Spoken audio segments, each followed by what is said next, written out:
Hi, I'm Ed Whittingham, and you're listening to Energy versus Climate, the show where my co-host David Keith, Sara Hastings-Simon, and I debate today's energy challenges, highlighting the Canadian context.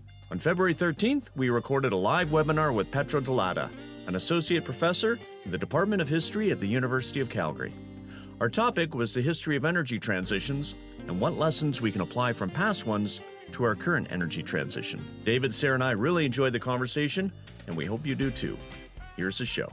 Hello, everyone, and welcome to Season 5, Episode 8 of Energy versus Climate. My name is Ed Whittingham, and as always, I'm joined by my co-hosts, Sara Hastings-Simon and David Keith. Human history is marked in part by energy transitions, and that reflects our evolving relationship with different energy sources and their uses. From the harnessing of fire by early humans to the Industrial Revolution's command of coal and later our mastery of oil and natural gas, different eras in human evolution or human civilization have been marked by shifts in technology, economic drivers, and societal needs. Now we're in the midst of an energy transition that's born of our concerns about environmental damage and resource depletion and climate change. Of course, the endpoint of this transition is still very much a question mark. Understanding past energy transitions should be useful to us when trying to navigate the complexities of this current one, even if, as the disclaimer on your investors prospectus goes, past performance is not necessarily indicative of future results. So what does the history of energy tell us about energy transition? And can we learn from the past, or will we repeat the same mistakes? And what do people get wrong when they're trying to extract lessons from the history of energy and energy transitions? So today we're very excited to have Sara's University of Calgary colleague, Petra Dolata, on Energy versus Climate with us to help answer those questions. So a bit about Petra. She is an associate professor in the Department of History at the University of Calgary. Her research examines the 1970s energy crises, transatlantic energy relations, and the historical connections between deindustrialization and energy transitions. She is a former Canada Research Chair in the history of energy, and she held previous academic positions at the Freie Universität Berlin in Germany and at King's College London in the UK. She's also co-convenor of the Energy and Society Working Group at the Calgary Institute for the Humanities. Welcome, Petra. Thank you, and it's great to be here on Energy versus Climate. Wonderful. It's great to have you. Let's get down to it. We bandy about the term energy transition very often, yet we rarely define it. So before we get into the history of it, could you help us to nail down the term first? What exactly is an energy transition? There are many definitions out there, and we also use it as an analytical concept. But the one thing that I would see as a core piece of any sort of definition that can be expanded and adapted is that energy systems are always social systems, and energy transitions means changes in the overall constitution of an energy system that is conceived of as a technological, economic, social, and cultural way of ordering society, politics, and economics around a particular way of dealing with energy, using energy. So it is an energy system that is changing, but the note the historian would like to always add is energy system here means also social and cultural systems. Great. Well, I feel like I'm a student in the History of Energy Transitions 101. I'm a first-year student. And so as a first-year student, I'm wondering, is there a codified list of energy transitions that historians like yourself generally agree upon? And I'm going to give you a simple linear list. We mastered fire when we were hunter-gatherers, and then other forms of biomass and hydro when we settled into farming communities. And then, of course, the major transition to coal, to power steam engines and manufacturing processes. And then, of course, the smorgasbord of energy sources that came after that, in the late 19th century through to today, and oil and gas and nuclear and renewables first among them. So is that a good starting list, or is it too linear? But what are your thoughts? It's absolutely a good starting list. So most historians agree that there has been over time a fundamental shift from what someone, an author called E.A. Wrigley, has called an organic energy regime based on biofuels and anything that's organic material, to one that we call a mineral energy regime. So that's moving into fossil fuels. That's something that most historians see. It is very significant because it really has less basis on the availability of land. If you think about, fossil fuels as something that is kind of in the subterranean, and what happens from this organic system to a mineral system is that all of a sudden we are able to harness a lot more energy because it's no longer just connected to the availability of land.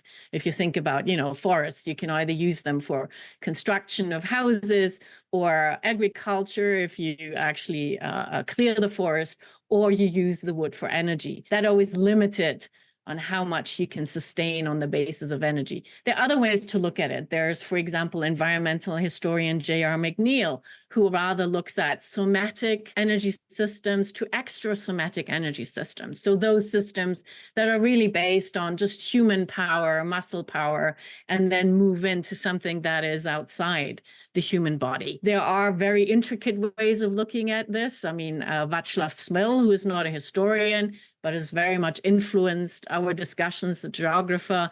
He kind of looks at energy transitions as something that combines the way that energy sources, prime movers, which convert these sources and uses, becomes an ever more complex system.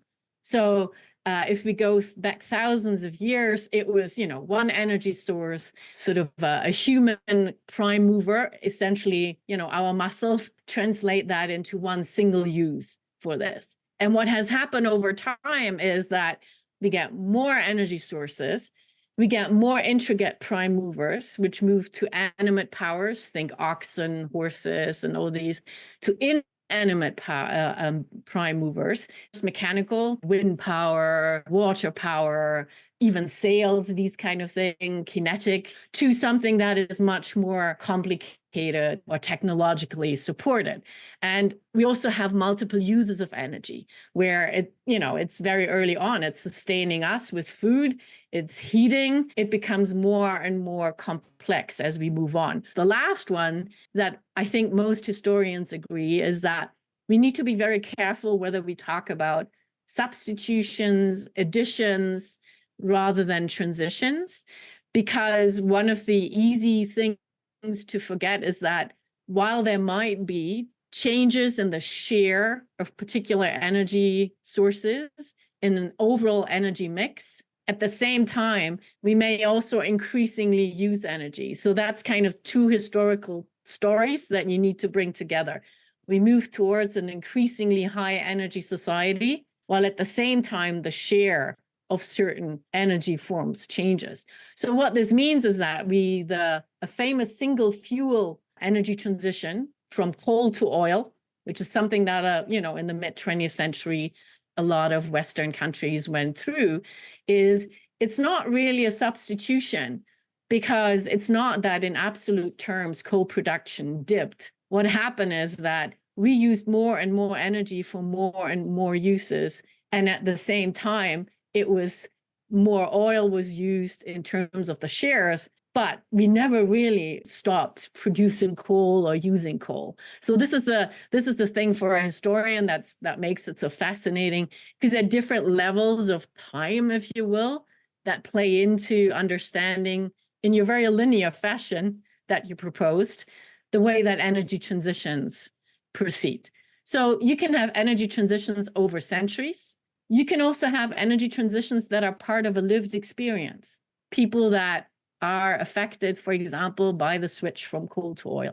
So this makes for very different histories. Got it. And thanks. You've given us some useful dichotomies to chew on as well. Organic, mineral, animate, inanimate, somatic to extrasomatic. And what I gleaned from that is, I gave this simple linear example, but you can have a number of different transitions occurring simultaneously, of course.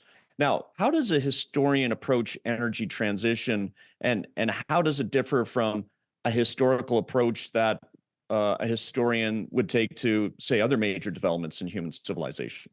In the past, it's been very evident that most historians who would work and research energy transitions really came either out of economic history or sometimes political history. What this meant is that they were much more familiar with looking at these larger time periods, at cyclical developments, say, think business cycles and all this. Those are the kind of historians who will work with a lot of statistical data when it is available.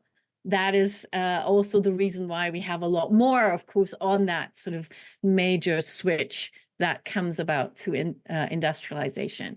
But more recently, in the last 10 to 15 years, it's really important to note that many other historians are interested in the history of energy transition, and most of them are not economic historians.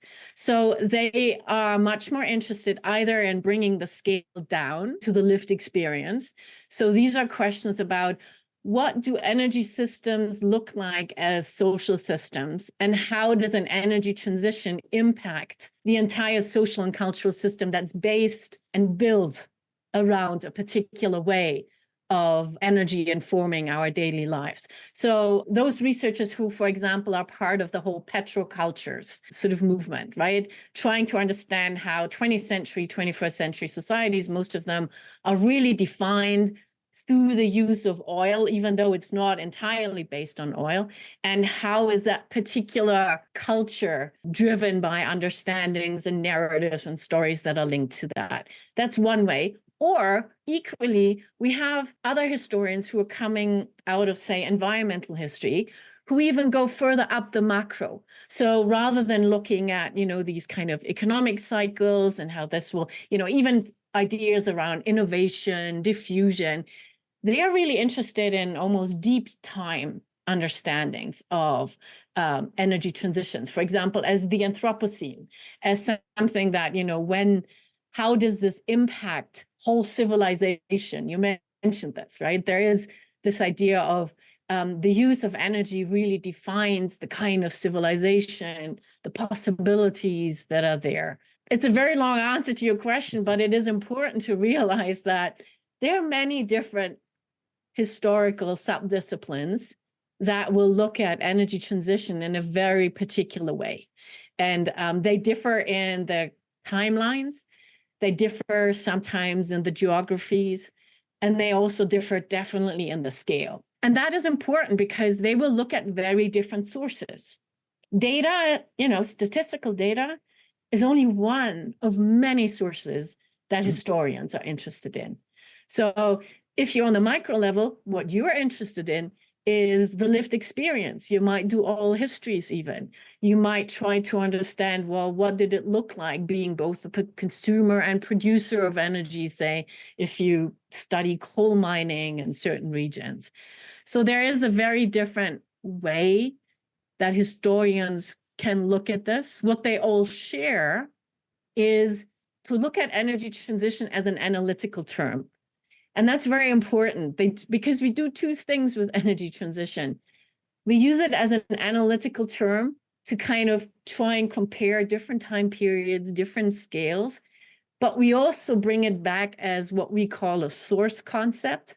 So this is the idea of, where do I actually find it in my primary sources? When do people in the past, rather than me looking at what happens in the past, when do people in the past themselves talk about something as energy transition? And sometimes that's confusing because you're using the same term, but in two very different ways, as analytical concepts to help you structure your research, or as a source concept, as something that you try to find in your primary sources, if it's not data, right? If it's text-based, which most of us are pretty much text-based. The economic historians are not necessarily the most prominent, although they seem to have been in the study of energy transition.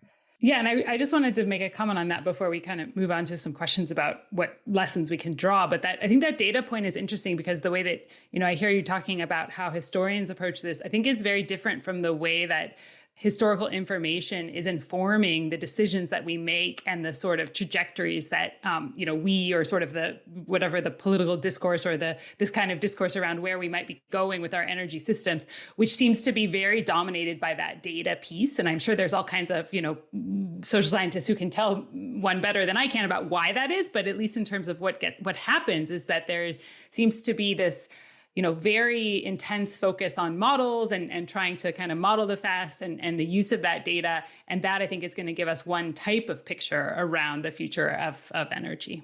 One of the things that I take from the literature on energy transitions, meaning the transitions in primary energy and prime movers, and from other literature on technology diffusion, is this persistent thing that later transitions that happen later, that is in, say, countries or regions that happen faster. Do you buy that? To a certain extent, it depends on what kind of energy transition you actually look at. And those examples are often particular energy transitions that are based on technological shifts. So they're much more around those that focus in on the introduction of particular prime movers. And so they borrow, of course, from the literature that looks generally at innovations and early adapters and latecomers and the advantage of those that come in later. So in that sense, I can see that. But it is limited to those specific energy transitions that are studied mainly as being driven by technological progress in the prime movers. And so I think this is one of the problems that we have. It's a lot easier to talk about energy transitions when you can make it along data points, around technology, rather than something else that is a lot more intangible, if you will, because it's more about the way that societies think about certain things, what they understand as progress, how they see themselves as consumers. So I'm not a technological determinist. So there's certainly, obviously, there are examples of very fast transitions that seem very tied to prime movers. I mean, horses to cars feels like the sharpest one, where we had a really high energy civilization with long distance transport by rail and with electricity and chemical industry. We had all that thing, but what we didn't have was a small machine that could do the last mile. So we had long distance rail transport, but everything within a radius in a city was by horses, until suddenly when cars came in, you get this transition that in some US cities has a time constant of like 3 years. It's just unbelievable. So that's an example that is fast. Are there good counter examples where you have much later ones going slower, where it's the same kind of transition, that is in terms of coupling to long distance transport? Well, and I would come back to your first example there, because I mean, you had a lot between the horses and the cars. You go from horse-drawn tram lines to electrical tram lines. Especially the example of the car is one that is just so much more complex. Part of the story behind that very quick ascendancy of the car that's fueled by gasoline, right? As opposed to, because at the beginning we had steam-powered cars, we had electric cars, and we had gas-powered cars. Yeah, understood. Yeah, we know. Yeah. But, well, I know, but the point that I would make as the historian is to say the reason why there was so much push from those who actually are in the oil business in the early 20th century was that they were losing their one big market, which is kerosene, which is for lighting, to electricity. Yeah, and so the big driver was the gasoline was a waste product, because they were basically the kerosene for lighting was the primary product. Obviously, I said that there was trams and electricity, but what there wasn't was a small thing that could do delivery in cities. And that was the thing where they had, all that done by horses. And there was like this one kind of, in hindsight, but I think pretty strong, kind of hole in the energy system, that we didn't have a prime mover that could do that job. Yeah, the historical literature would say that you still first have to create an understanding of society that this is the piece that is missing, and that this is the thing that would make your life easier. This idea that, this fits perfectly the demand that was there is not often historically a lot more complex, because we also know that people don't necessarily quickly jump onto these changes. So there needs to be some particular champions of that story of saying, what you're missing here is this piece. It's like, this is taking too much time. This is far too cumbersome, because most people would not necessarily recognize this. And so there's an entire other part of the story where you need to have people who actually create, right, a whole narrative around it would be better, it would be more efficient if we did X, Y, Z. It's not that the technology is there and people are like, yeah, wow, this, I've always worried about this part of my life, and now here we are, and this solves it. I think that's the problematic piece, and this is why I do appreciate those who do the really, very sort of over 5 years in a very particular locality, try to reconstruct how did actually that replacement of horse-drawn carts happen? Because also there's a whole infrastructure piece around it, right? It's not just given, okay, we replace that horse-drawn cart by something else. All of a sudden, you need room in the city for example, leaving that something else that normally would be somewhere in stables, or, there's a whole piece there that I find sometimes it's just forgotten about, and it will be crucial to our energy transition now, because those are the kind of questions that people are, not everyone might necessarily see how this would be a better way of doing things. Why should you change something that you already have and works? So there's a lot more to it that I think is hidden in this story that we can tell afterwards about, yes, of course, we moved from this to that. Maybe. I don't think that's excessive technological determinism. I think part of it is that people, and I think there's detailed research at the time, that the existing technology was a problem in all sorts of ways in that particular piece of it. And there was writing at the time to demonstrate that. I think it's fashion now to say there's no such thing as technological determinism and it's all just determined by people's fashions. But I think there's arguments on both sides. So I'd like to jump in with another "do you buy that" question, if you don't mind, Petra. And this gets us to some of the lessons that we can draw from looking at past energy transitions. And I think it was Amory Lovins, and I'll have to let the EBC listenership correct me if I'm wrong, but he talked about technological coevolution, and he said that you have these major energy transitions, and they're always accompanied by a technological shift in communications technology as well. So when we move from hunter and gatherer societies to settled farming communities, the writing system, farming communities and using biomass and other waste biomass products for heat, then the writing system accompanied that. With the Industrial Revolution and the use of coal, then the telegraph accompanied that roughly. When we moved to oil and gas, then we moved to the telephone, and then eventually to satellite communications. And now in the internet, we're moving with wind and solar battery storage and renewables. The internet is really fueling that. Do you buy that as well, that you necessarily have these technological co-evolutions of communications happening at the same time? I'm not surprised that we have some of these developments, because if you conceive of what's happening in energy transitions as large changes in bigger systems, right? Political, economic, social, and cultural, it is not surprising that it's a lot of things that are connected to it. I mean, the way that mobility changes because of energy is something that will have so many other effects and equally will have to be influenced by some other things. One of the main and interesting aspects of a lot of these energy transitions up to now is that around acceleration as well, right? And so there's a whole new experience with a lot of these energy transitions that allows for different understandings of how the way that we interact with other people also is impacted. So the communication pieces, on the one hand, I feel equally influenced by some of the technology that undergirds the way that these energy transitions happen, but equally that they also help us sort of create a whole new way of understanding of how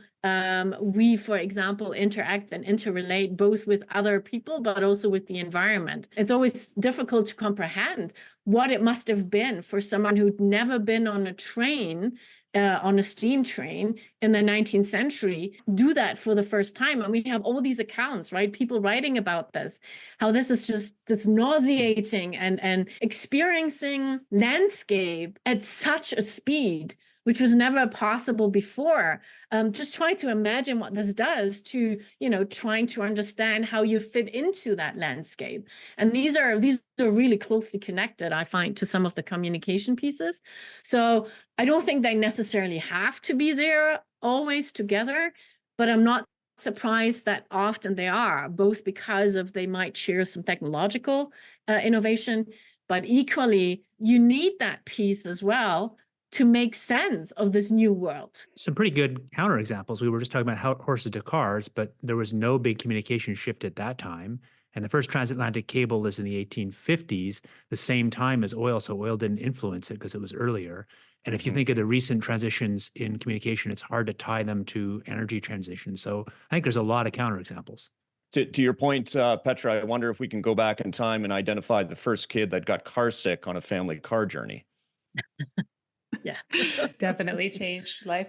I wanted to come back to something. I have a question, but first, just an observation. Something that from the previous discussion between you and David around kind of this, like, were cars, filling this need everybody had, or was the need created? And it makes me think a little bit around the discourse of my, one of my favorite topics, the e-bike or cargo bike right now, where it feels a little bit like that. And obviously that I think that doesn't necessarily mean we're going to have the same story there, but I do see certain similarities of, like, it's this form of transportation that's really quite different. It serves a different kind of need than we're used to serving. And I guess there's a lot of debate going on now around really, like, is that a need we need to be served? So kind of just something that popped into mind when you were talking about those. The question I have, also, I guess, in this form of a, does the historian buy this? Is there seems to be a lot of discussion around, okay, well, historically, on the one hand, we didn't so much always transition away from sources of energy as we were just adding them. And at the same time, what is the pace of change of that transition? And I think those are both often brought up as, like, well, that means we're not going to be able to, get to net zero, because obviously we are talking about having to transition away. I think we're starting to see some of that, in some signs on the coal side, and some of these, at least in certain economies, around the use of oil and others. So maybe there's a little bit of a history, or a little bit of a data there. On the adoption side, I like to put down in my solar class that, when do you call the starting point of solar, right? You could go back to very long ago, and that was when, Albert Einstein figured out the photovoltaic effect. So, do we have maybe a long runway? But I guess, maybe the question to you is sort of, how do you take that point of, well, we've never done this before, and certainly never at this pace. So therefore, net zero is a pipe dream. There's a short answer. As a historian, you're just like, anything can happen, because we can think in centuries, and our problem is not to say, if all these factors are in place, then it will happen. If you ask us, could any of this? Yeah, we have seen all sorts of things that in the past no one thought would happen. The longer answer is there are sort of discussion amongst historians or those who are interested in energy transition, whether it is indeed a protracted affair or whether it is revolutionary. I think the difference here is what you're looking at. So someone like Smil would always make the point, right, that if you really look at when it was first introduced and when it really becomes an important share in an energy mix, so as to change the overall energy system, that is often 50 years, 100 years. So that's really a long, protracted development. And that's what leads him to warn, right, about don't expect this to happen very quickly. On the other hand, I'm thinking there's an interesting study by Kanda, Malema, and Ward on sort of European energy transitions. And they are, of course, starting more at how revolutionary, though, are some of these changes in terms of how society changes, right? If we look at how specific energy transitions massively change how we order society, even how it impacts politics and policy and government, they are revolutionary. And so that's one of the disagreements. The other is, indeed, we don't have that many examples in the past where there's a willed energy transition, right? Where governments say, we need to do this. And so it's difficult to compare and to say, studying past energy transitions, which most of the times were not because a state said, or a government said, or a community said, we need to change this. And now here we are talking about an energy transition where we think we have a clear plan for, is really difficult to compare. There's a lot also, of course, that has to do with how far can a state direct some of these. And there are different answers that are given by different historians. There are historians who believe in the power of the state and who think that, industrial policy, all these things can, in one way or another, direct these changes. Or you don't believe in this and say, at the end of the day, there are underlying longer term developments that will bring about the change. What governments try to do, there's so many unintended consequences. There's so many things that actually go counter to what was intended that, we don't know. So it's difficult to say, but I would not be on the side of those who say, because we see how long it took in the past, that there'll never be an energy transition that can be faster. I'm a historian. Why would I say no? I mean, I also am a German, and this idea of there'll never be reunification. Well, the unthinkable can become thinkable. Yeah. If you'd ask Americans in 2004, would the United States ever elect a Black president, people had said it would take decades. And then look what happened in 2008. Something that around energy transition, I often hear around the energy transition that we're currently in. And I'll say it's, from folks sort of deep in the heart of oil and gas here in Alberta is, well, we can't look to past energy transitions because this current one is voluntarily imposed upon us, if you will. And that is, we're not replacing a technology that is or was clearly inferior on a range of performance metrics to the new technology that is entering the market. And that new technology, just through consumer demand, is rapidly displacing the old technology. And moreover, this one is fundamentally driven by public policy, whereas in the past, other transitions from whale oil to coal to oil and gas were really driven by sheer market demand. And the availability of the new technology versus, say, the relative unavailability or costs of the old. What would you say in response to that, Petra? Well, I would say, first of all, that most of the detailed studies of specific energy transitions will show that it's never just around one thing, like cost, technology. It's all of the above. It's always a combination of many things. And so it's really difficult to make that argument that, in the past, it was like this, and so it's so different from what is here now. One of the examples that I would give is that single fuel transition from coal to oil, which actually there are so many pieces to that story. When I look at it, for example, for the case of West Germany, and a lot of these pieces have nothing to do with the market, that have nothing to do with pricing, that have to do all with politics, that have to do all with specific societal aspects. So in terms of politics, thinking about how, because in the United States in the late 1950s, you had a mandatory oil import quotas for oil imported by multinationals based in the US from the Middle East. So they needed new markets. For various cultural reasons, West Germany after 1945 was one of the most open Western markets. So this is where they would go to. The Marshall Plan. Marshall Plan essentially, right, it gave US dollar to Western European countries so that they could buy again US products, commodities, and whatever. That also led to the fact that a lot of oil really sort of swamped the market in Germany and created a competition for coal that they couldn't win. But already these two examples show you that there's a lot more to that story that is not just, these are sort of market forces writing this. I think one of the biggest pieces that energy historians bring to the table as well is to remind people that energy is at the intersection of markets and politics. It's never just the one or the other. So equally, those who only look at the geopolitics of it, forgetting the market piece. But it is this intersection. So that's the one thing that I would first give as an answer, that you may not really know as much as you think about those past energy transitions before you tell us that today's ones are so different. But the question is also, is it really just public policy and political will? It's so easy to forget that there are generational differences in what people are actually expecting and wanting from future energy systems. That is something that comes out of societies. I mean, here we are, we all of a generation that is probably not as much impacted, or, you know, we don't live as long to see some of this, although we probably may, but it's easy to forget. There's a whole, you know, generation that's leaving this province because, for example, they don't want to be in it. So I think it's an easy cop-out to say this is something that comes from somewhere out there.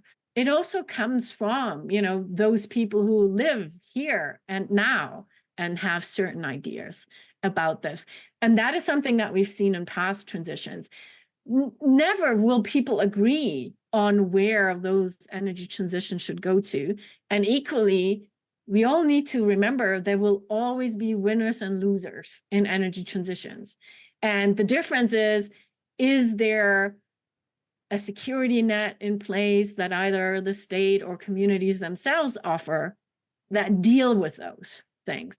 Maybe energy transition is the wrong language to use then. Maybe this is really better thought about as pollution. So of course, it's not something from out there. This is a political fight about a pollutant where we're going to restrain ourselves from that pollutant. And if you think about the other, you know, really big ones, the extraordinarily rapid cleanup of air pollution, of water pollution, of some long-lived metals, organochlorines, et cetera, those are things that were all policy. The policy didn't come from outside. It was fought over. There were people on both sides. Society, it's not clean. It's completely politically driven, since there was no market drive to do those things. And I think that's the way I think about this. It's more like a pollution-driven thing. So I agree with you that in electricity sector, coal versus oil had a lot of politics because it's not, the differences aren't that big. But the differences in coal versus oil for land transportation are huge. And I think our technological determinism really tells you a lot there. There's very hard to imagine a world where we had coal-fired cars.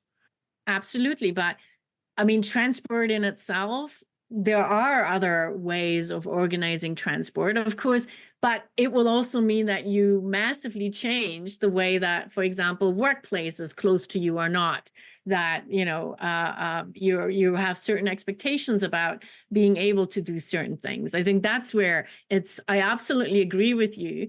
But equally, using West Germany as an example again, car ownership was very low in the 50s. Okay, I was wrong to say cars. I just mean transportation. I mean all the things that use liquid fuels for motors. So that's marine shipping, where there was some coal competition, rail, aviation, heavy trucks and cars, and also the thing that in that initial transition actually was the use for internal combustion was not for what we now think of as cars. It was for delivery vehicles and vehicles inside industrial facilities. So that's that whole range of things that were enabled by liquid fuels in a way that I think is close to deterministic.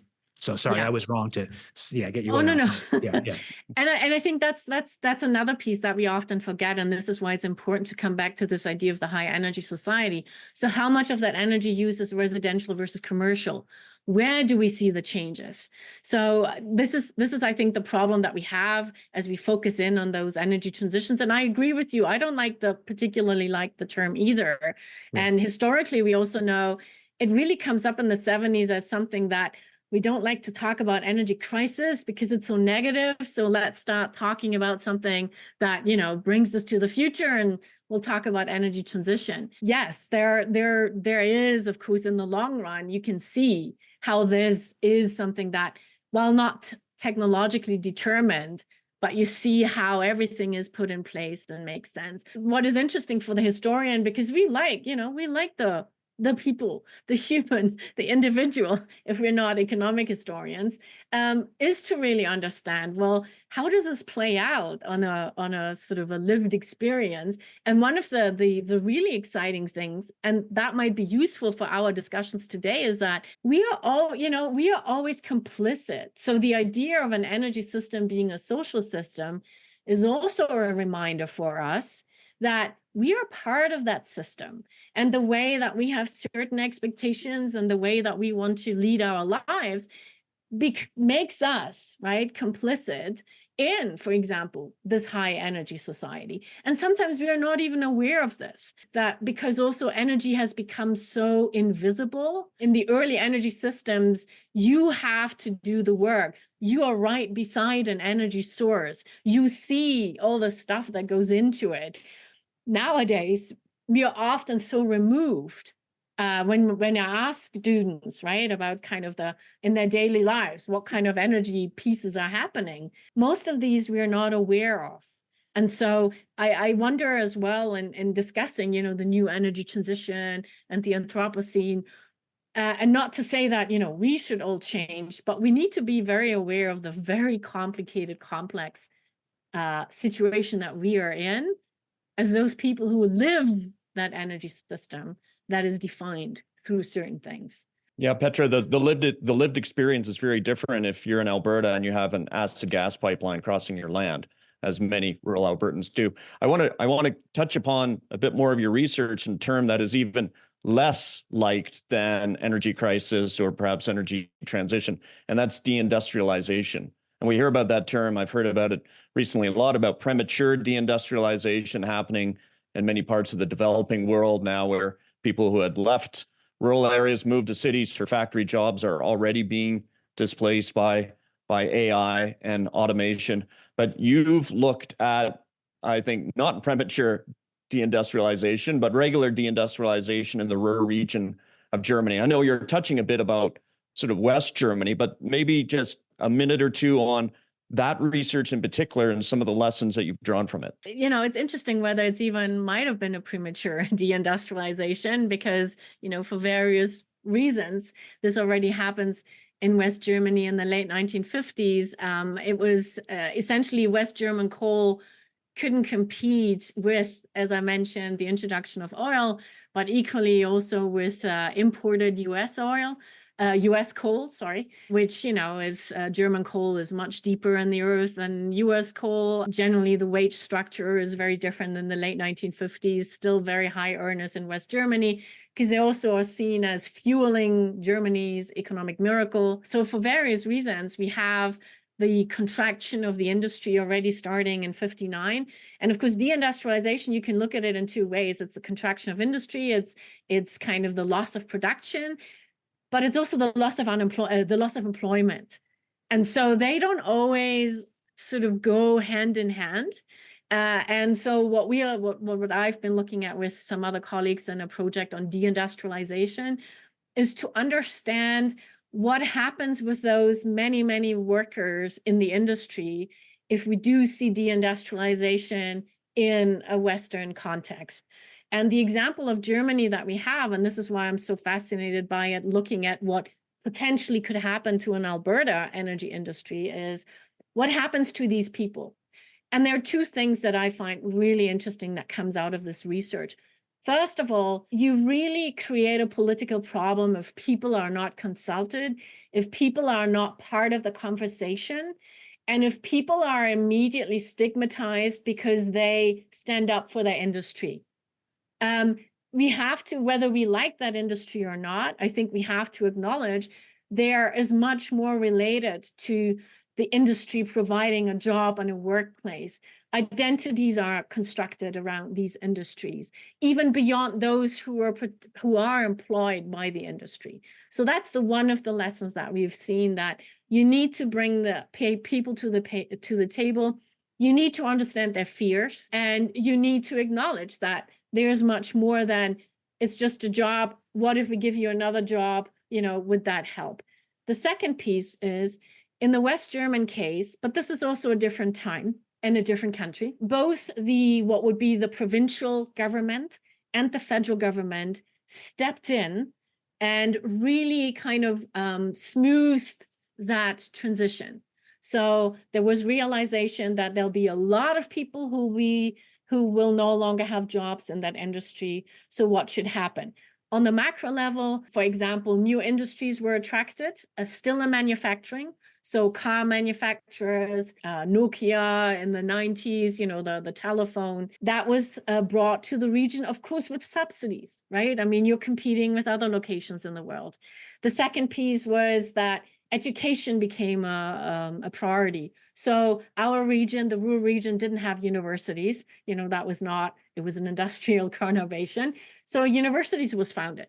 And so that people like myself will come out of mining family, first generations actually go to these kind of universities and take degrees. And then the third piece was, and that was a massive undertaking between the company and the government, was to make sure that you phase out these people with a social plan.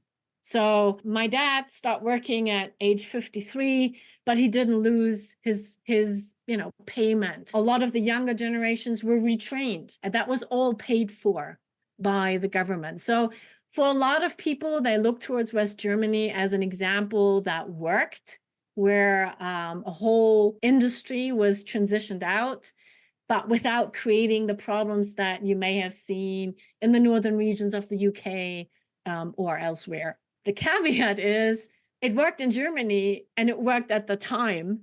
That doesn't mean that it will work in other jurisdictions and today, because as I said, there's a lot of competition, right? In terms of attracting particular industries, being able to provide subsidies.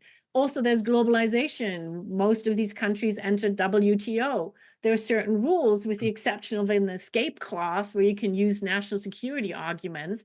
But generally, you can't just do, right, and throw all the money at those kind of industries. So it's an interesting example that isn't necessarily transferable, but it teaches us a couple of very fundamental lessons. And that is, you need to start planning early. You need to bring in those who will be the ones for whom lives will change. And you will have to respect those kind of positions, not as, as something that people don't understand what's at stake, but as something that this is people's identities. That's kind of, I guess, what the historian can bring to that discussion. It's a really interesting story. I mean, also the general point that you're making, I take, which is that, the history doesn't have all the answers for us. It's not like there's a blueprint we can follow. But I mean, the one thing that jumps out at me, aside from all those other differences you just listed, is, of course, the very different approach that we see the province taking around that. I noted down, you said realization and planning, that this change is happening. And I remain convinced that is still very much not happening here in Alberta, and honestly, very concerning to me as an Albertan in terms of trying to smooth that transition or prepare for it, at least. You can't expect the market. I think that's the one lesson that we have seen. You cannot expect the market to correct that. Yeah, just put a plug in for a past show that we did last season with Dure Vino from Hannah, which is a coal transition affected community. If you're interested in the topic, check it out. We had a wonderful conversation. Okay, let's get to questions. And Karen Spencer, you have a question for Petra and the rest of us. So I'm just thinking back to the major drivers for energy transitions, because we started out talking about historical transitions. And really, Petra, you mentioned, it's a big industrial push where you see say the oil companies or whoever pushing it for industrial growth. But I also see on the consumer side, in the past anyways, it's been a real drive to change that. It's not a luxury anymore, it's a need. Like you said, we all decide we have to live, or it's really, really good to live at a higher level of energy consumption, for example. And now you look at what we're doing though, and the change really going from, say, fossil fuels to electricity or nuclear or whatever the case may be. Is that in the same category? Because the consumer's life is already pretty good. How is the sales job going? And it's tough to incent the consumer. And I know as I wrote that, I was thinking, well, we have the carbon tax here, and instead of incenting the consumer, we're kind of pounding him on the head saying, if you continue to buy this, the price of this is higher. But it's a tough job because I don't think we see it as a need or an obvious need anymore for the consumer. Mm. That's a very good question. It's one of those things that differentiates even the 19th from the 20th century, right? That there's so much more disposable income that can go into these things. I mean, there's only a certain amount of things that you will need. But then once you pass that threshold into all those things that you could have, it becomes more and more difficult, right? To create this, or as you mentioned, this idea of the sales job around specific things. But I should mention that even in the 19th century, like where we see, of course you would want to switch from whale oil to something else because it's a better light. It has all the advantages in terms of comfort. But even that will always take a while to convince people. We know, for example, with the introduction of electricity, especially in the homes, a lot of women were absolutely anxious about this because it was a completely different way. Like, they were much more visible, as you can imagine, before, when you have that sort of non-electricity lighting in a house. And this is Victorian time period where you didn't necessarily want to be as visible as you are with electricity. But equally, the standards of cleaning changed. Because just think about it. When you laugh, but this is a massive thing that we see in all the diaries of these women who, forerunner that they are, introduce electricity in the homes. And the biggest thing is that now you see everything. So it doesn't even create less work. There are other things around the introduction of washing machines, dishwashers, where the expectation is, and I have to say very often by male advertisers, that, this will really sort of make life of the housewife much more convenient. But what they don't consider, though, is it changes certain expectations. So actually it adds a new level of something. If you have a washing machine, then all of a sudden, you need to do this every second day because the expectation is now very different in terms of how clean certain things are, or around dishwasher. So it's looking at the consumer, it's not a clear-cut story because we just have so many evidence in the past where people, and we would say, why would they be against this? But, people they're not rational actors, not in the way that economic theory may make them. You're here on that. I'll jump in for 1 second. As the son of a feminist historian who had me reading a book about that upselling of expectations for femininity in households, as they needed to, from the male perspective, needed to get women not working again after the war and kind of reestablish a social order. So yes. I'm gonna go turn the lights off and realize that I don't have to do any more vacuuming for the rest of the week, I think, as an answer. There's two things that I would maybe just add in addition from my perspective as far as like consumer adoption. I think there is this barrier that comes from we're much more likely to accept kind of the inconveniences that are we're already used to with a given technology, right? So I like this example with an electric vehicle versus an internal combustion engine vehicle, where, people are sort of used to having to change the oil or get the oil changed in their car every 6 months. And so, when you sort of ask them, well, now if you're going to have to plug your vehicle in, especially say on a road trip, they're more likely to kind of see the things that are newly difficult and not kind of calculate the things that are going to actually save them time, right? And the fact that if they're, driving that car mostly from home and they can plug it in at home, then they may actually spend much less time fueling their vehicle than they do today. But there's this sort of new part to it. I think the other one, and this, is an area that I think people get uncomfortable with, but it comes back to, again, this idea of like, at a certain level, using more energy undeniably improves our standard of living. But I think that there is some ceiling to that, right? And once you have your basic needs met and, your basic needs plus or whatever that is, then it's not always that more energy is going to, make you better off, right? And I think we are approaching that level arguably have approached that level, at least for certain people in the population, say in a country like Canada. Of course, there's a lack of equality and all these kinds of things, but I think that's also an important part of the conversation that I am afraid we're running out of time of. So I'll have to hand things back over to Ed. Yeah, I hate to be the Grinch who's going to shut down the conversation early, but I have some vacuuming to do. So I'm afraid I need to Good man. to get and do that. So Petra, thank you so much. I really felt that our conversation today, in addition to being a new topic that we've covered, it also helped to brought together other conversations that we've had in the past on EVC. I mentioned our conversation with Dre Vino. I think of Greg Nemeth, University of Wisconsin, when we talked about learning curves and what can and cannot apply to future technology, innovation, and commercialization from solar's rapid penetration, especially in the past 10 years. And even think of the last one that we had with Kim Stanley Robinson, which if you think was not a history of energy transition, it was a forecast of a potential energy transition. That's to your point around West Germany's good job of smoothing energy transitions. That one was anything but smooth. That was a very bumpy ride, but there was a successful energy transition by the end of it. So thanks, you managed to pull together a whole bunch of themes together in one conversation. Well, thank you. Thanks for listening to Energy versus Climate. The show is created by David Keith, Sarah Hastings-Simon, and me, Ed Whittingham, and produced by Amit Tandon, with help from Crystal Hickey, Serena Gibson, and Talia Grinow. Our title and show music is The Wind Up by Brian Lips.